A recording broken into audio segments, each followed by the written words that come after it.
Dalam rangka hari ulang tahun Korem 133 Nani Wartabone yang ke-4 tahun, Kapolda Gorontalo Irjen Pol Helmi Santika SHSIK MSI bersama Ketua Bayangkari Daerah Gorontalo menghadiri undangan dari Korem 133 Nani Wartabone.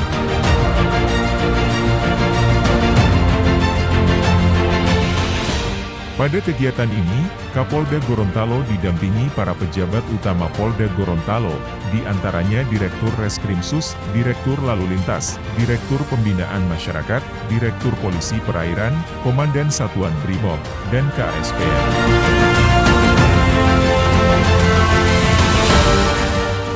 Saya atas nama Polda Gorontalo beserta staf Bayangkari dan jajaran mengucapkan selamat hari ulang tahun ke-4 kepada Korem 133 Nani Wartabone. Semoga di usianya yang ke-4 ini semakin profesional, semakin jaya, semakin dicintai masyarakat.